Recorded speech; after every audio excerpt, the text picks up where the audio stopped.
Italy's recent decision to raise its national defense budget to more than €31 billion has ignited discussion not only in the policy community, but also among ordinary citizens who increasingly perceive Italy as a country reclaiming its geopolitical agency. The debate is not about the nominal sum, which is already significant, but about the strategic intent behind it.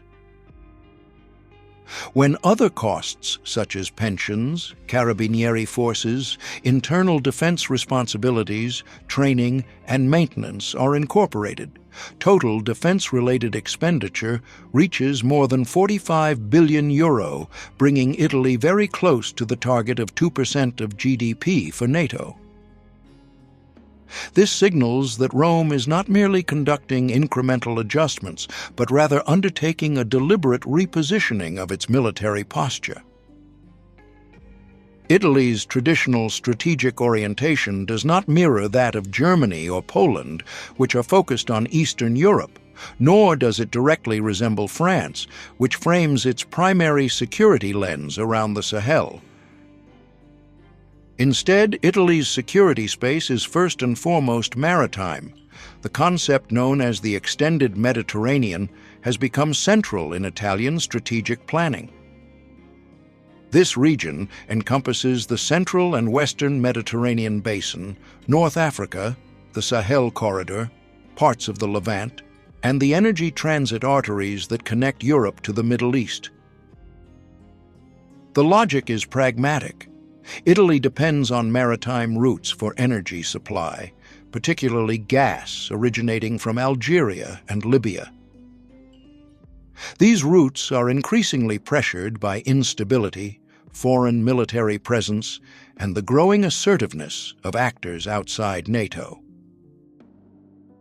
Therefore, the increase in defense spending reflects not a purely abstract strategic ambition, but a practical requirement for maritime security, border integrity, and economic resilience. A portion of the increased funding is directed toward aviation capabilities, with particular emphasis on maritime patrol and anti-submarine platforms. Italy lost a core component of its anti-submarine detection capability when the Breguet Atlantic aircraft were retired. The acquisition of a new generation of maritime multi-mission aircraft is designed to restore and modernize this role. Another component is the expansion of unmanned aerial systems, enabling Italy to conduct reconnaissance over large areas without exposing pilots or increasing operational costs. This shift reflects a broader trend in modern warfare, where drones transition from being passive surveillance tools to integrated platforms that can inform targeting and operational decisions. Naval investments are particularly aligned with Italy's maritime identity. The aircraft carrier Cavour and the amphibious assault ship Trieste form the nucleus of Italy's ability to project presence and stabilizing force across the Mediterranean. Supplementing this are patrol vessels, submarines, and logistics ships, less glamorous than capital carriers, but essential for sustained deployments. Italy's naval doctrine is not focused on global power projection, but on hemispheric dominance and security in the Mediterranean. In this sense, the naval buildup is less about prestige and more about ensuring operational continuity, deterrence, and capacity to respond rapidly to crises. Alongside the direct spending on military platforms, Italy is investing in itself through industrial partnerships and domestic production. The joint venture between Leonardo and Rheinmetall reflects a strategic move away from simple procurement and toward co-production. Under this framework, Italy would not merely buy vehicles from abroad, but build them domestically through a shared industrial platform. This creates jobs, stimulates technological transfer, and strengthens Italy's defense industry as part of a broader European ecosystem.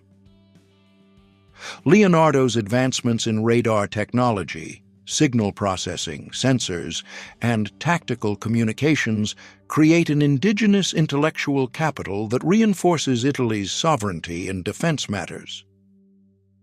Likewise, Fincantieri's export of naval designs to countries from Qatar to Indonesia demonstrates that Italy is more than a consumer of defense systems. It is increasingly a producer, exporter, and standard setter. One of the deeper implications of the expanded defense budget is Italy's desire to upgrade its status within NATO from a supporting contributor to a framework nation. This concept implies that Italy is not simply following strategic decisions shaped in Washington, Paris, or Berlin, but is shaping outcomes itself. The Mediterranean region is not peripheral to Italy, it is central, and Italy seeks recognition that security challenges in the Mediterranean have consequences for the entire European continent. Migratory pressure, piracy, illegal trafficking, terrorism proliferation, and energy vulnerability do not remain confined to Sicily or Lampedusa. They cascade into Central Europe and beyond. There is also a historical and cultural dimension. Italy has long been aware of its legacy as a Mediterranean civilization, a maritime-connected society whose influence radiated outward through trade, diplomacy, and cultural exchange. The modern military posture reflects a reinterpretation of that identity. Italy is no longer willing to be merely a land rooted between the Alps and the Adriatic. Instead, it is positioning itself as a maritime-centered European power with active responsibility for the stability of the wider Mediterranean. Another significant element in Italy's evolving military posture is the relationship with Libya. Rome's role in Libya has never fully disappeared since the colonial era, though in recent decades it has transformed into a mix of economic interest, energy cooperation, and geopolitical management. Italy's defense budget allocation for surveillance, maritime interdiction, and training missions allows it to act more confidently and independently within this sphere of influence. If stability in Libya improves, Italy benefits directly. Fewer migrant waves, stronger energy ties, and diminished opportunity for rivals to gain a foothold. Some domestic critics question whether raising defense spending at this scale risks diverting resources from social sectors. Yet, supporters argue that a strong military posture strengthens national resilience and international leverage, which in turn supports Italy's economic position. A stable Mediterranean benefits trade, industry, and domestic security. Furthermore, investment in defense industries often has spillover benefits into civilian production, engineering, and technological innovation. In the long term, Italy's strategy is not defined by confrontation, but by presence. Italy does not view force projection as an aggressive enterprise, but as a stabilizing one. The strategy is based on deterrence, on communication of capability, rather than willingness to engage in conflict. By demonstrating ability and readiness, Italy discourages opportunistic threats and builds negotiating power within diplomatic frameworks. The increase in defense expenditure to more than €31 billion is therefore not an isolated budgetary decision.